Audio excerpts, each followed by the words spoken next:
రామాయణంలో అతి బలవంతుల్లో ఒకడైన వాలి జన్మ వృత్తాంతం గురించి మనం ముందుగా మాట్లాడుకోవాలి. వాలి యొక్క తండ్రి ఒక వానర వీరుడు. అతని పేరు వృక్షవ్రజుడు. అతను ఒక తటాకంలో స్నానం చేయటానికి వెళ్తాడు. స్నానం చేసి బయటికి రాగానే అతడు అందమైన అప్సరసగా మారతాడు. ఆ తటాకానికి పార్వతీదేవి శాపం వలన మగవారు ఆడవారిగాను మారటం జరుగుతుంది. అందమైన అప్సరసగా మారిన వృక్షధ్వజుని ఇంద్రుడు, సూర్యుడు ఇద్దరు చూస్తారు. ఇంద్రుడు అనుగ్రహం వల్ల వాలి పడతాడు. సూర్యుని అనుగ్రహం వల్ల సుగ్రీవుడు పడతాడు. బ్రహ్మకై ఘోర తపస్సు చేయడం వల్ల వాలికి బ్రహ్మదేవుడు ప్రత్యక్షమయ్యి నీకు ఏం వరం కావాలో కోరుకో అని వాలిని అడుగుతాడు బ్రహ్మ. తనతో ఎవరు ద్వంద్వ యుద్ధం చేసినా ఎదుటి పోరాడే వ్యక్తి స్వగబలం తనకు కావాలని బ్రహ్మను వరం కోరుకుంటాడు వాలి. దానికి బ్రహ్మ తదాస్తు అంటాడు.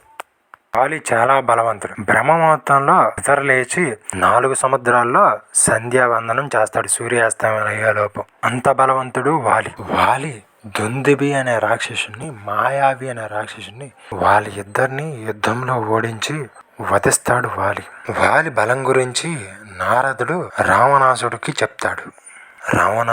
చెప్తాడు. రావణాసుడికి ఈ విషయం తెలిసి వాలితో ఎలాగైనా యుద్ధం చేయాలని చెప్పి బలంగా నిశ్చయించుకొని రావణాసుడు కిష్కింధకు బయలుదేరి వెళ్తాడు. రావణాసుడు వాలి రాజ్యంకి వెళ్ళి గట్టిగా అరుస్తూ వాలిని పిలుస్తుంటాడు. వాలి భార్య తారా తండ్రి బయటికి వచ్చి రావణ వాడొచ్చాడంటే నిన్ను బతకనివ్వడు. ఇలా గట్టిగా పిలిచిన వాళ్ళ కలేబరాలన్నా పక్కన పడని చావటానికి అంత తొందర ఎందుకురా. వాలి దక్షిణ సముద్రం వైపున ఉన్నాడు. వాలి దక్షిణ సముద్రంలో సంధ్యావందనం చేస్తుంటాడు.